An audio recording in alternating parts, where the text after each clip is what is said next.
Dear students, आज जो आपका चैप्टर स्टार्ट हो रहा है ये है आपका biological classification. Biological classification second chapter है, बट फर्स्ट चैप्टर फिनिश करने के बाद अपने लोग पांच दूसरे चैप्टर खत्म कर चुके हैं।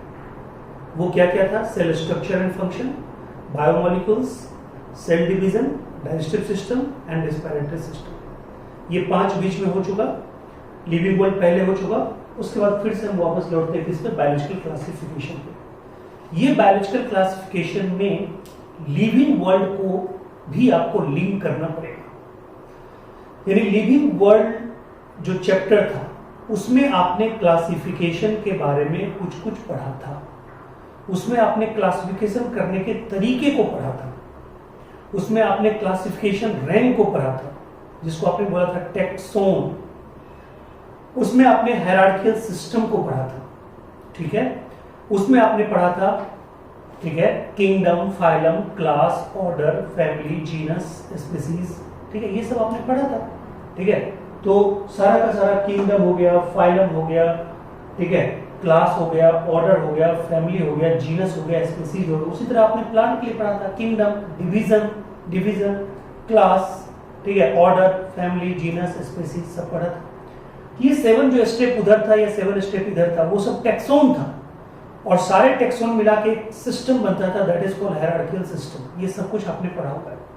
लेकिन आपको याद होगा अपने लोग इस चैप्टर यानी कि लिविंग वर्ल्ड वाला जो चैप्टर था उसमें अपना लोग इतना ज्यादा क्लासिफिकेशन पढ़े थे, एक्स्ट्रा पढ़े थे, जो एनसीईआरटी में नहीं था, ठीक है।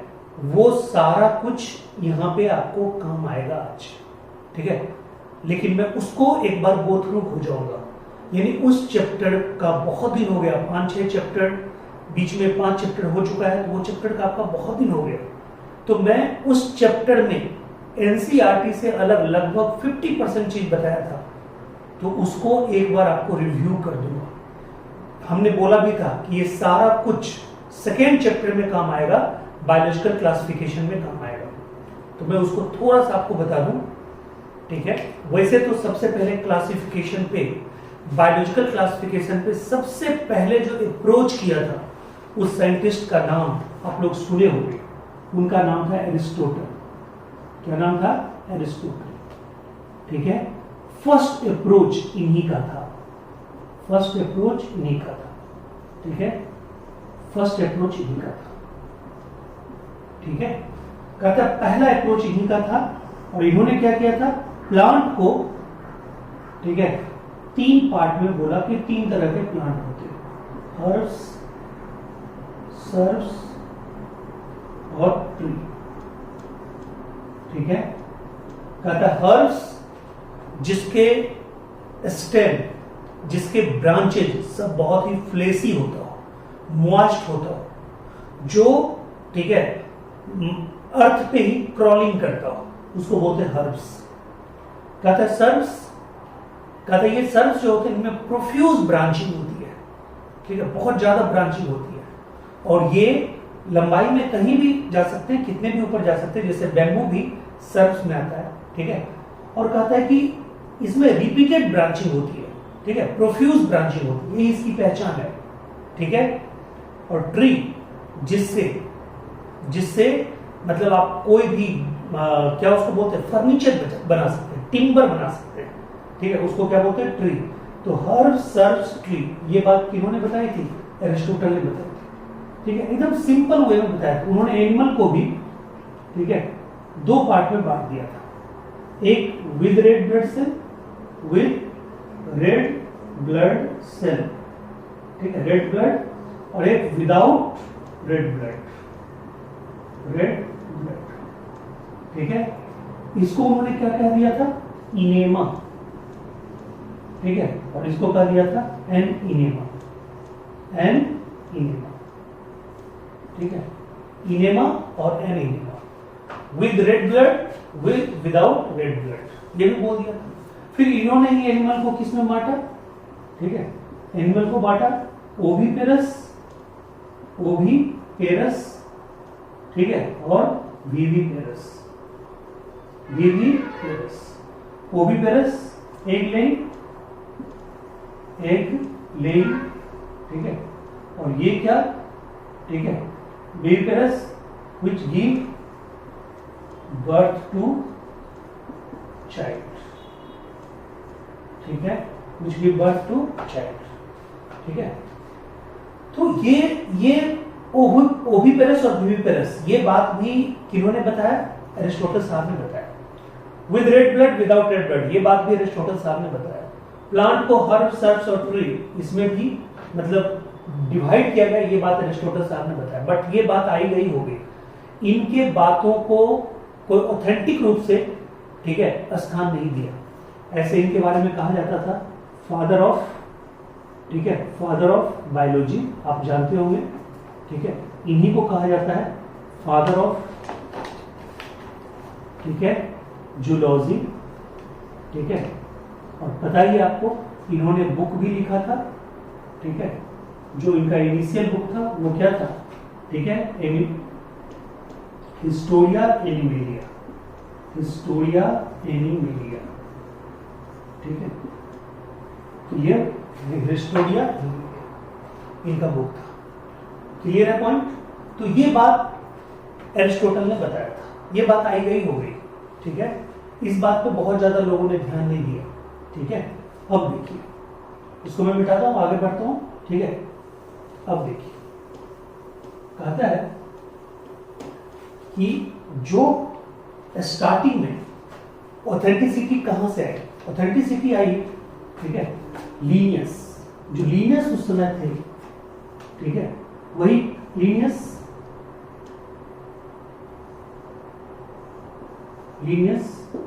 ये लीनियस साहब जो थे, इन्होंने दिया 2 किंगडम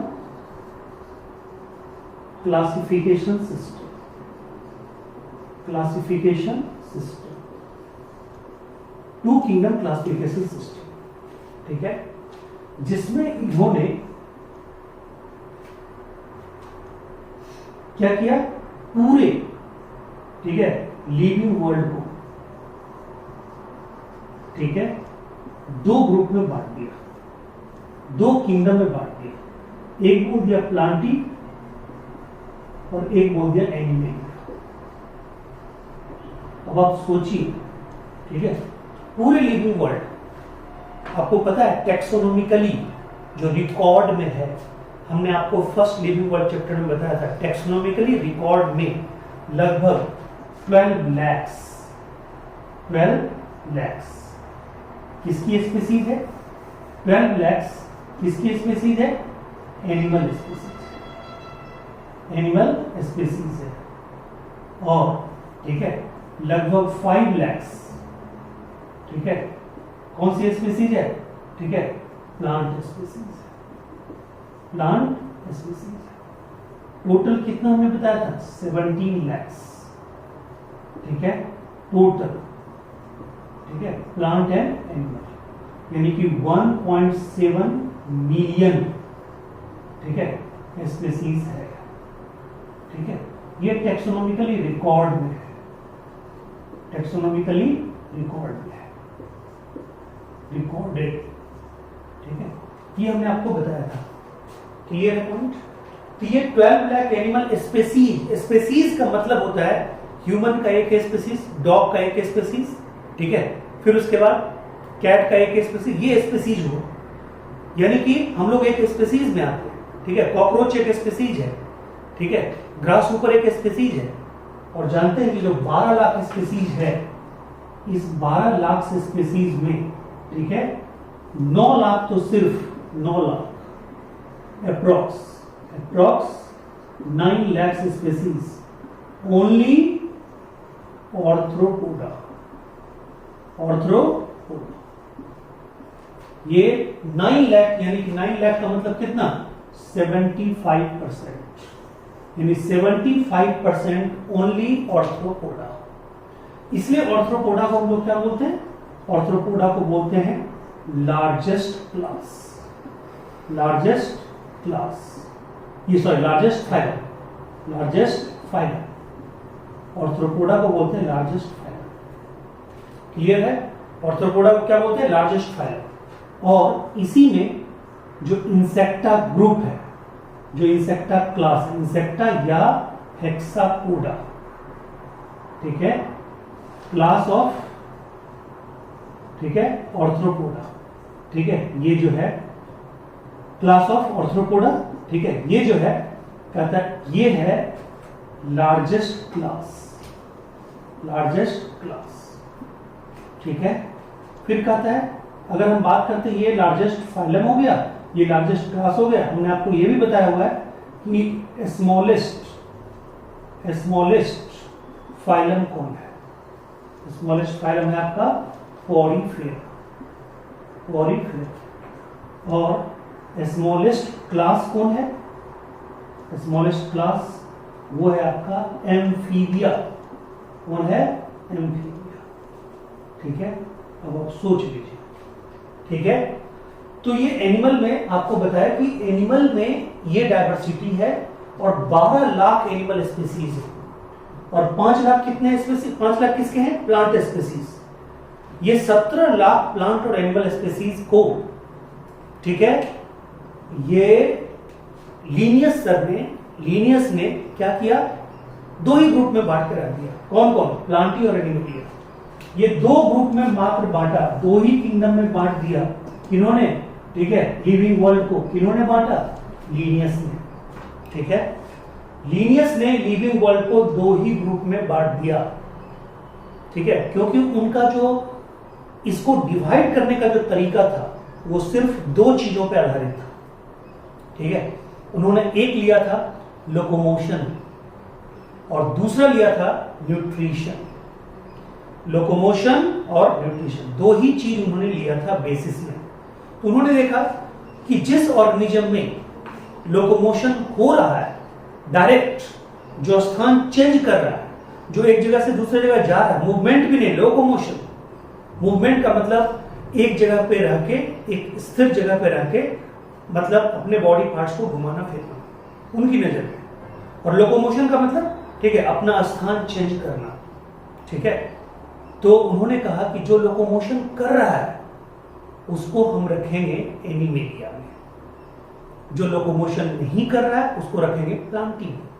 फिर उन्होंने क्या कहा, उन्होंने कहा जिसमें न्यूट्रिशन हो रहा है, जिसमें न्यूट्रिशन का अपना मोड है, सेल्फ मोड है, ऑटोट्रॉफिक है, चाहे वो केमोसिंथेसिस से हो या फोटोसिंथेसिस हो, उसको हम रखेंगे प्लांटी में, और जिसमें नहीं हो रहा है न्यूट्रिशन अपना, उसको रखेंगे एनिमेलिया में।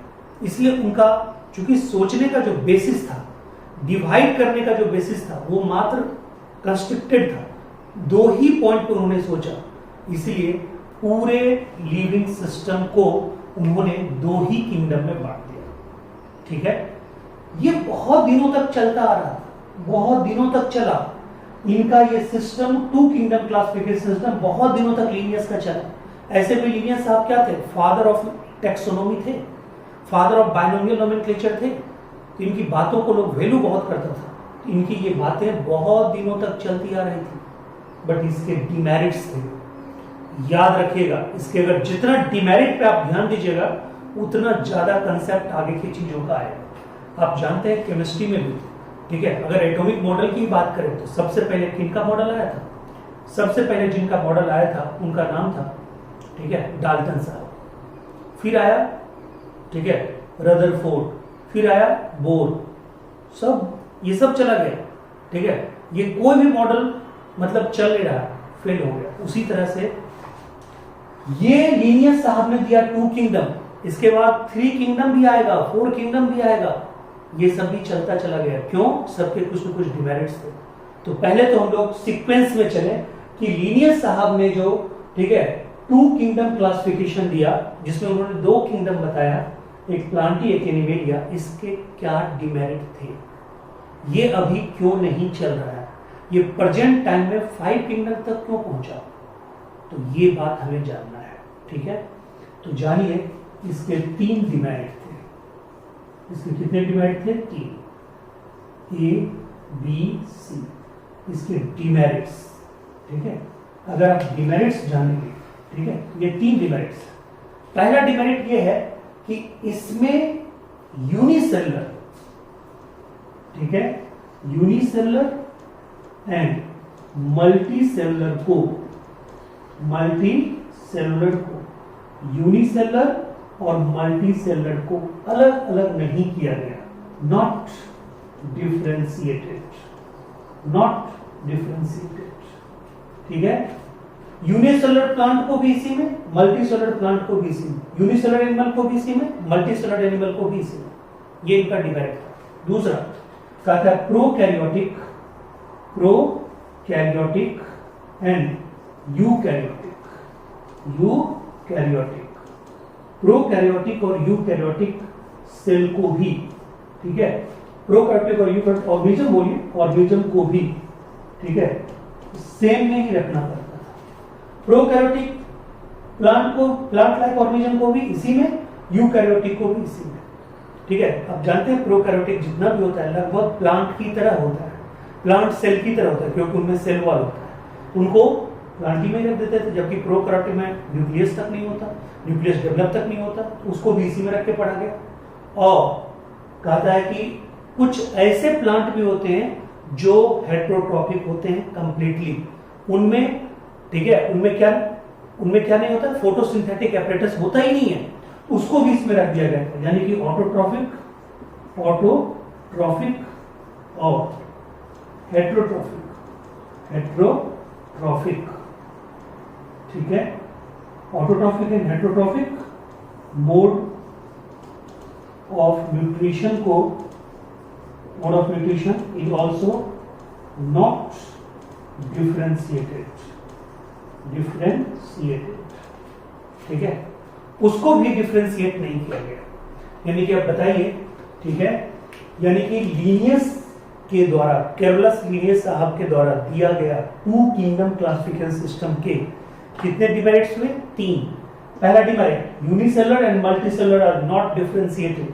दूसरा, prokaryotic and eukaryotic organism are not differentiated. Autotrophic and heterotrophic organism are not differentiated, plant are not differentiated. इन दोनों को इसी में रखा गया, इन दोनों को भी इसी में रखा गया। यूनिसेलुलर प्लांट, मल्टीसेलुलर प्लांट को इसी में, यूनिसेलुलर और मल्टीसेलुलर एनिमल को इसी में। ये 3 डिमेरिट था, याद कीजिए। यानी कि 2 किंगडम आया, उसके 3 डिमेरिट। अब कुछ आपको नजर आ रहा होगा। कहता है इस डिमेरिट को दूर करने के लिए 3 किंगडम दुनिया में आया, इस डिमेरिट को दूर करने के लिए 4 किंगडम आया, और इस डिमेरिट को दूर करने के लिए 5 किंगडम आया। इस डिमेरिट को दूर करने के लिए 2 किंगडम आया, इस डिमेरिट को दूर करने के लिए 4 किंगडम आया, इस डिमेरिट को दूर करने के लिए 5 किंगडम क्लासिफिकेशन सिस्टम दुनिया में आया। क्लियर है पॉइंट? ठीक है, तो कहता है 2 किंगडम, ठीक है, ये 3 किंगडम, 4 किंगडम, 5 किंगडम। अब कोई डिमेरिट था नहीं, इसलिए आगे कोई सिस्टम आया नहीं। ठीक है, इसलिए अभी अगर आपको कोई पूछेगा कि कौन सा सिस्टम एप्लीकेबल है, कौन सा सिस्टम एक्सेप्टेड है, कौन सा सिस्टम चल रहा है, कहिएगा 5 किंगडम क्लासिफिकेशन सिस्टम। क्यों वो चल रहा है? क्योंकि उसके कोई डिमेरिट्स नहीं है। ये तीनों डिमेरिट्स को दूर करने के बाद आया कौन? 5 किंगडम। इस दोनों डिमेरिट को दूर करने के बाद कौन आया? 4 किंगडम। इस डिमेरिट को दूर करने के बाद कौन आया? 3 किंगडम। ठीक है, तो 2 किंगडम के बाद 3 डिमेरिट था, तीनों को बारी बारी से दूर किया गया, इसलिए 3 किंगडम, 4 किंगडम, 5 किंगडम। आपको ये भी पूछेगा यूनिसेलुलर और मल्टीसेलुलर, ये जो डिमेरिट था किस किंगडम के द्वारा दूर किया गया? तो कहिएगा 3 किंगडम क्लासिफिकेशन सिस्टम के द्वारा। ये किसके द्वारा दूर किया गया? 4 किंगडम क्लासिफिकेशन सिस्टम के द्वारा। ये किसके द्वारा दूर किया गया? 5 किंगडम क्लासिफिकेशन सिस्टम के द्वारा। क्लियर है? तो आइए चलते हैं इसकी यात्रा में। अब देखिए ये कैसे दूर किया गया। एक साइंटिस्ट थे, उनका नाम था हैकल। ये मैं मिटा देता हूं। साइंटिस्ट का नाम क्या था? हैकल। ये आप नोट कर लीजिएगा पूरा, ठीक है, बढ़िया से ये नोट कर लीजिएगा, ठीक है, वीडियो पॉज करके, तो ये सब आपको सही लगेगा। अब देखिए,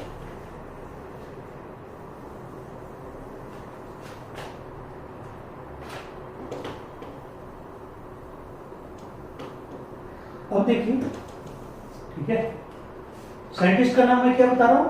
ठीक है, साइंटिस्ट का नाम बता रहा हूं, ठीक है, हैकल। हैकल ये जो साइंटिस्ट है,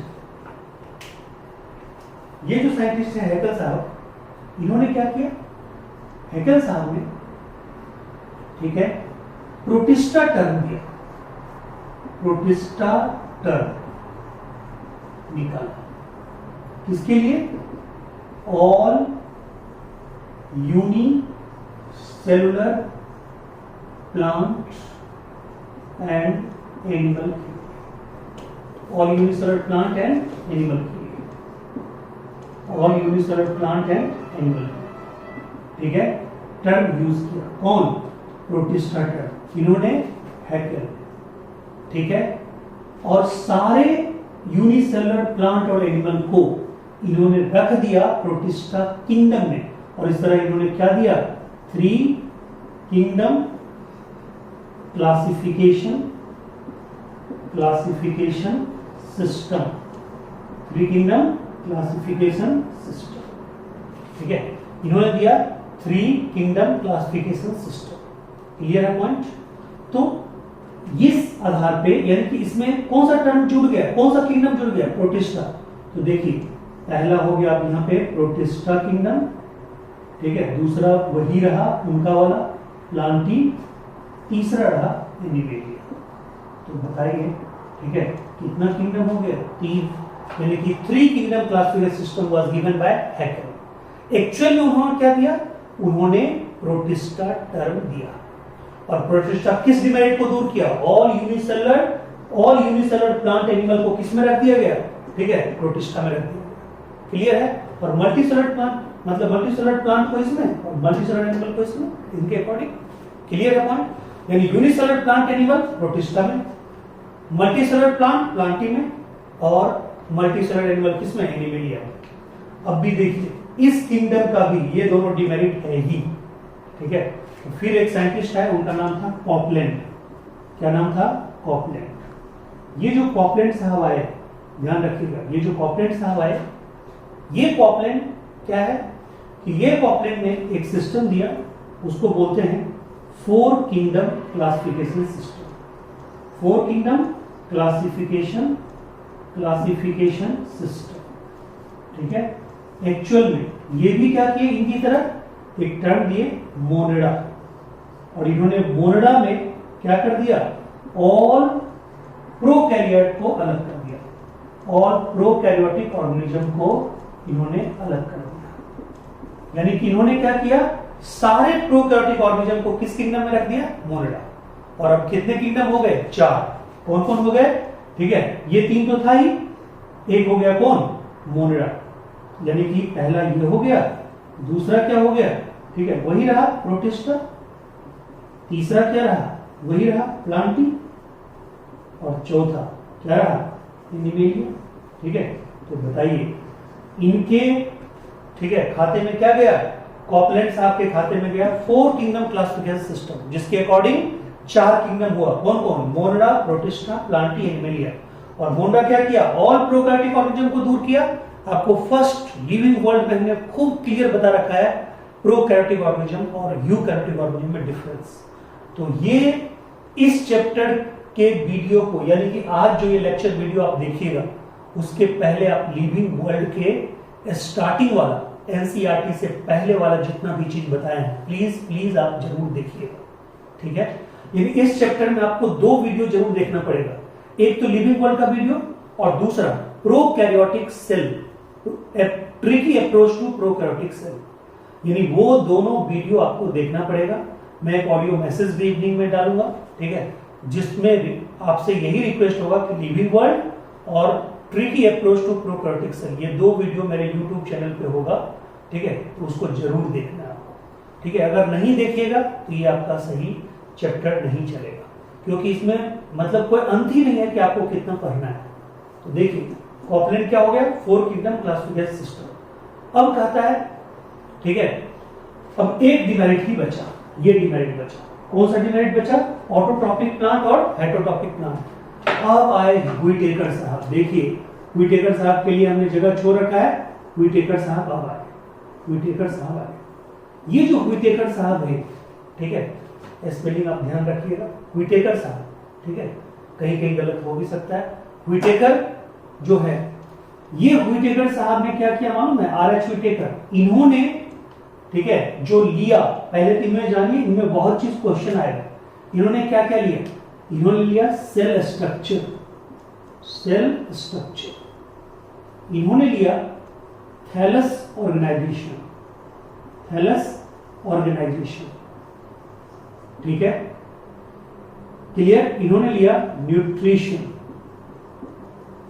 ठीक है, इन्होंने लिया इवोल्यूशन, इवोल्यूशनरी, ठीक है, रिलेशन, ठीक है, और इन्होंने लिया रिप्रोडक्शन। लेकिन आपको मैं बता दूं यहां पे, ये देखिए एनसीईआरटी में ये भी लिखा होगा, ये पांचों लिखा होगा, बट कभी आपको क्वेश्चन आएगा तो आप ध्यान रखिएगा, इसको उन्होंने नहीं दिया था, ये वहां पे या तो गलती से लिखा हुआ है, और जो नया आएगा बुक उसमें ये रिवाइज कर दिया जाएगा कि ये नहीं था, ठीक है।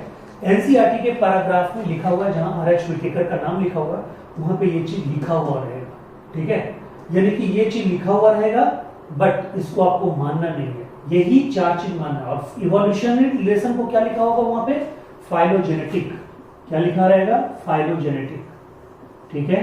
क्यों, क्योंकि फाइलोजेनी का मतलब ही होता है इवोल्यूशनरी रिलेशनशिप, ठीक है। तो व्हिटेकर साहब ने, ठीक है, क्या किया, व्हिटेकर साहब ने cell structure, thallus organisation, nutrition और इवोल्यूशनरी रिलेशन के आधार पे, रिप्रोडक्शन भी वहां पे लिखा हुआ, लेकिन अंत में आपको रिप्रोडक्शन को कवर नहीं करना है। अगर नीट में क्वेश्चन आ जाए तो रिप्रोडक्शन लिखा रहेगा, which of the following is not the basis of Whittaker classification, और चॉइस में अगर ये पांचों, चार तो रहेगा, पांच तो रहता नहीं है, चार अगर रहेगा, कोई भी चार, तो आप रिप्रोडक्शन को वहां पे, ठीक है, टिक कीजिएगा। रिप्रोडक्शन उनके क्लासिफिकेशन का बेसिस नहीं था। ये क्वेश्चन में आपको आएगा, बार बार तंग करेगा, नीट में आता भी है और यही आंसर होता है, तो इसी बेसिस पे आपको ये लगाना है। नया एनसीईआरटी जब रिवाइज होकर आएगा तो ये उसमें करेक्शन कर दिया जाएगा। ऐसे भी एनसीईआरटी में बहुत करेक्शन हुआ है, इसलिए घबराना नहीं, ठीक है, क्लियर है पॉइंट। तो व्हिटेकर साहब ने क्या किया, उन्होंने क्या किया, फंजाई को एक अलग किंगडम मान दिया।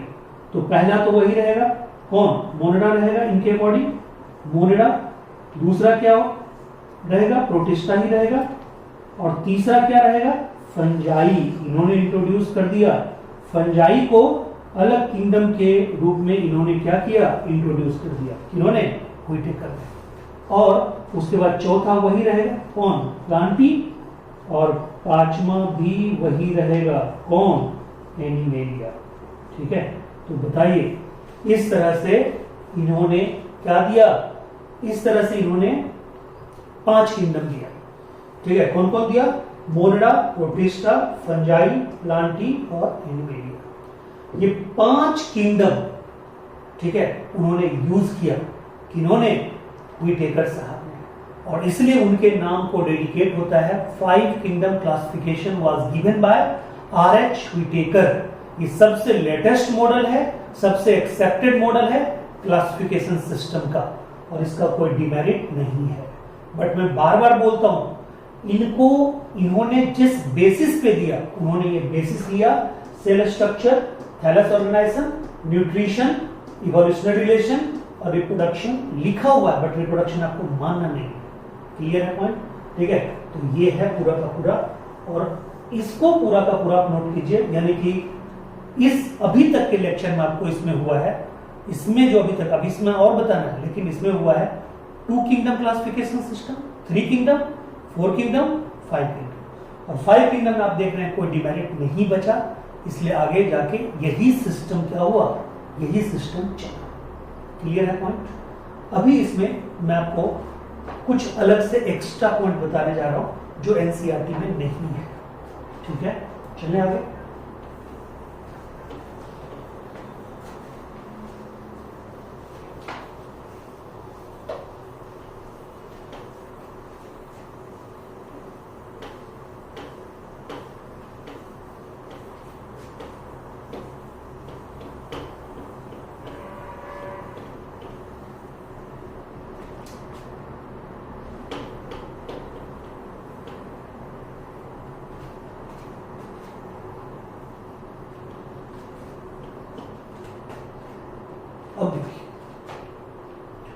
यहाँ पे क्या है कि कुछ और क्लासिफिकेशन हम लोग पढ़ेंगे, कुछ और क्लासिफिकेशन सिस्टम जो आपको एनसीईआरटी में नहीं है उसके बारे में भी पढ़ेंगे, ठीक है। अब देखिए इसमें क्या है, कुछ का हम नाम लेते हैं, ठीक है। जैसे पहला ये out from NCERT, out from NCERT, ठीक है, आउट फ्रॉम एनसीईआरटी, ठीक है। तो कहता है कि कुछ नाम हम लोग पढ़ेंगे, ठीक है, और other system from NCERT, other system from NCERT, NCERT, ठीक है। कहता है दोनों हम लोग पढ़ेंगे, ठीक है। इसमें देखिए अलग से फेनेटिक्स, फेनेटिक्स, दूसरा पढ़ेंगे क्लेडिस्टिक्स, डिस्ट्रिक्ट्स, ठीक है। तीसरा जो पढ़ेंगे, ठीक है,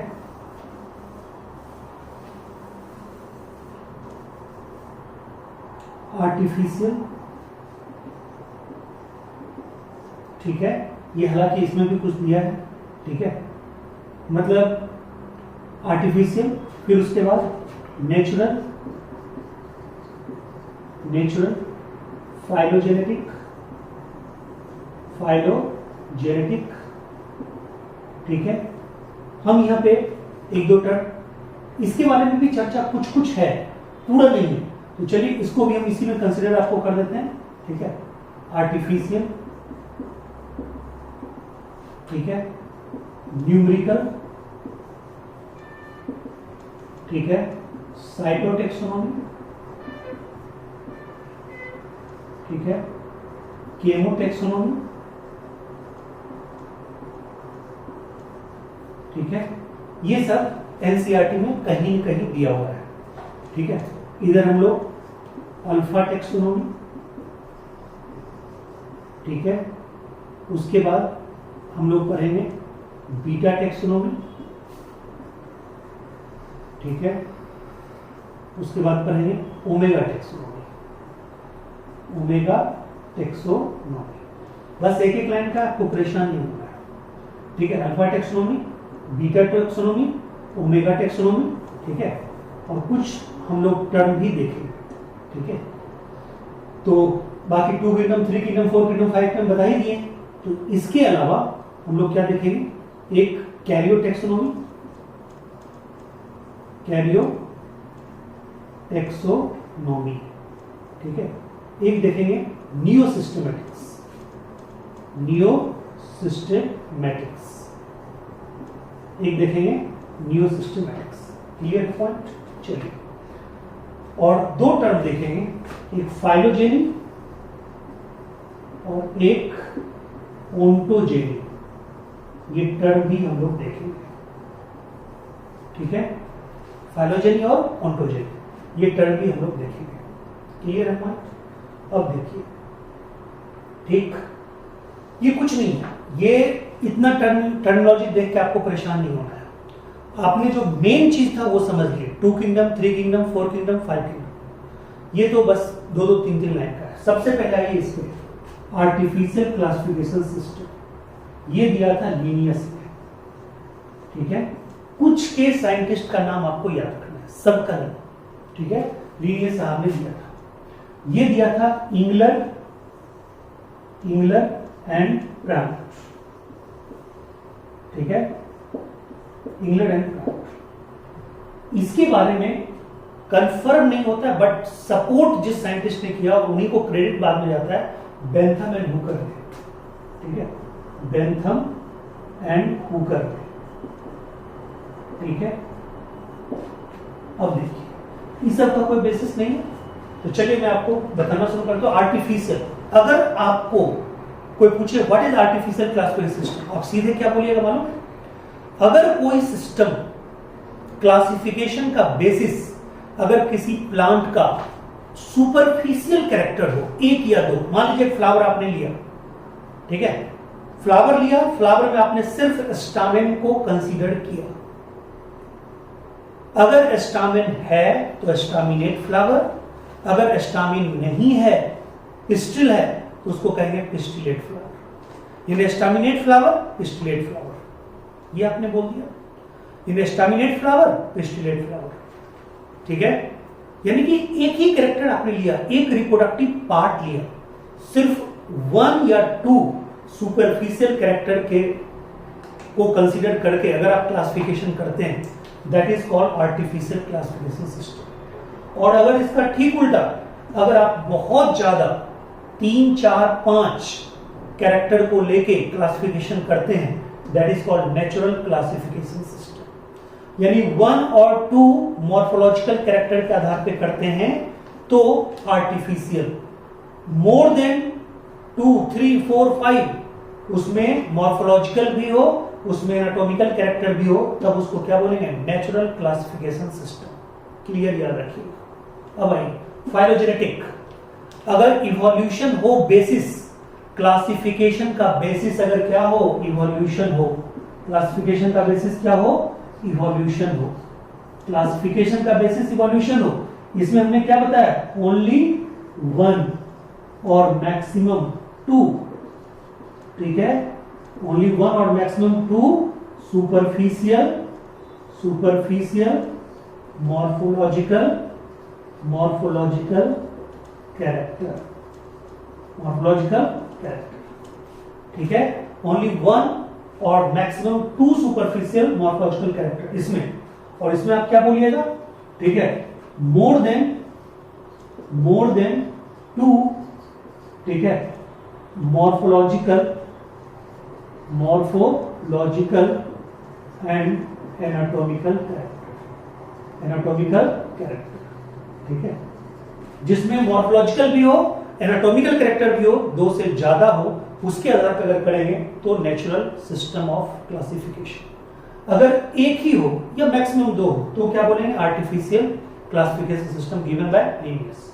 और फाइलोजेनेटिक, जिसका बेसिस क्या हो? इवोल्यूशन हो। इवोल्यूशन के बेसिस पर अगर कोई क्लासिफिकेशन करते हैं, that is called phylogenetic classification system. अब देखिए न्यूमेरिकल, नंबर के आधार पे, जिसे अपना बोलते हैं, ठीक है, uninucleate, binucleate, multinucleate, ठीक है, यूनिसेलर, मल्टी सेलर, ठीक है, मोनोसेंट्रिक क्रोमोसोम, डाइसेंट्रिक क्रोमोसोम। यानी कि नंबर का खेल, यानी किसी भी चीज को अगर आप डिवाइड कर रहे हैं तो नंबर को बेसिस मान के कर रहे हैं, ठीक है। नंबर ऑफ एनी सेल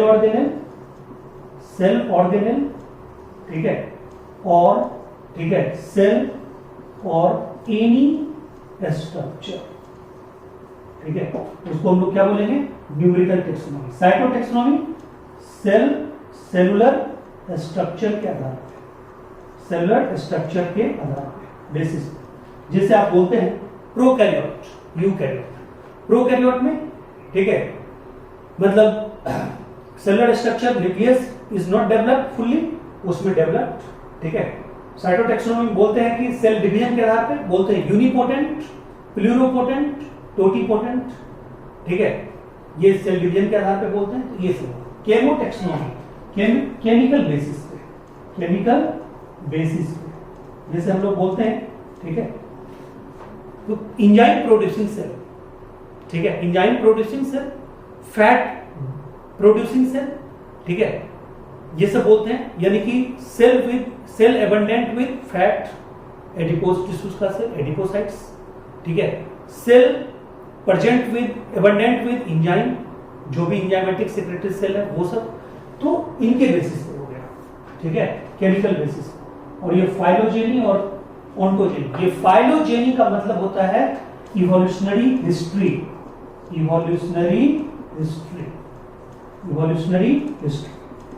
ठीक है। और ओंटोजेनी का मतलब होता है डेवलपमेंटल हिस्ट्री, ठीक है। तो बताइए, एक हो गया कौन? इवोल्यूशनरी हिस्ट्री, और एक हो गया कौन? Developmental history. क्लियर है? इवोल्यूशनरी हिस्ट्री और डेवलपमेंटल हिस्ट्री, ये 2 हो गया, ठीक है। तो कहता है फाइलोजेनी और ओंटोजेनी, ये दोनों टर्म। बताइए इस टर्म में आपको कोई दिक्कत है? कोई दिक्कत नहीं। अब भाई ये तो कुछ नहीं है। Phonetics, classification only on the basis of morphological feature, only on morphology, only on morphology, morphology, ठीक है। कहता है ऑन बोथ, ठीक है, मॉर्फोलॉजी, ठीक है, एंड एनाटॉमी, यानी कि मतलब बाहरी एक्सटर्नल फीचर के आधार पे भी और इंटरनल फीचर के आधार पे। कोई कोई साइंटिस्ट इसमें जोड़ देते हैं फाइलोजेनेटिक भी, ठीक है, इवोल्यूशनरी भी जोड़ देते हैं। Alpha taxonomy it is equivalent to phenetics, यानी कि ओनली मॉर्फोलॉजी, ओनली मॉर्फोलॉजी, ठीक है। और बीटा टेक्सोनोमी, ठीक है, मॉर्फोलॉजी और, ठीक है, क्या बोलते हैं, एनाटॉमी दोनों, ठीक है। यानी beta taxonomy is equivalent to cladistics और alpha taxonomy equivalent to phenetics, याद रखिए, बस दोनों अलग अलग है, नाम अलग अलग। ये देखिए omega taxonomy is equivalent to neo systematics, यानी कि जब क्लासिफिकेशन का बेसिस मॉर्फोलॉजी भी हो, एनाटॉमी भी हो, जेनेटिक बेसिस भी हो, इवोल्यूशन भी हो, उसी को बोलते हैं ओमेगा टेक्सोनोमी, या उसी को बोलते हैं neo systematics. Neo systematics term was given bye Huxley, ये आपको क्वेश्चन में आएगा इसलिए मैं ऊपर लिख देता हूं, हक्सले, ठीक है, हक्सले, ठीक है, ये जूलियन हक्सले, ठीक है, ये नियो सिस्टेमेटिक टर्म दिए थे। ये कभी कभी क्वेश्चन पूछता है नियो सिस्टेमेटिक्स क्या है। नियो सिस्टेमेटिक्स या मॉडर्न टेक्सोनोमी इसको बोलते हैं, इसका बेसिस हर कुछ होगा, मॉर्फोलॉजी भी, एनाटॉमी भी, ठीक है, जेनेटिक बेसिस भी, ठीक है, इवोल्यूशनरी बेसिस भी, सब सारे बेसिसों को अगर इंक्लूड कर दिया जाए तब उसको हम लोग क्या बोलते हैं, neo systematics. Neo systematics, omega taxonomy दोनों सेम है। कैरियो टेक्सोनोमी तो ये है न्यूक्लियस के आधार पे सेल को डिवीजन कीजिए, चाहे जैसे मर्जी कीजिए, प्रोकैरियोट, यूकैरियोट, ठीक है, यूनिन्यूक्लिएट, बाइन्यूक्लिएट, मल्टीन्यूक्लिएट, जो करना है न्यूक्लियस के बेसिस, यानी कि न्यूक्लियस के डिटेल स्ट्रक्चर के आधार पर अगर हम करते हैं तो उसको हम लोग क्या बोलते हैं, कैरियो टेक्सोनोमी, ठीक है। तो ये क्लियर है लगभग, ये पूरा का पूरा आपको एक्स्ट्रा पॉइंट था, ठीक है, ये एक्स्ट्रा पॉइंट था, क्लियर है पॉइंट। अब देखिए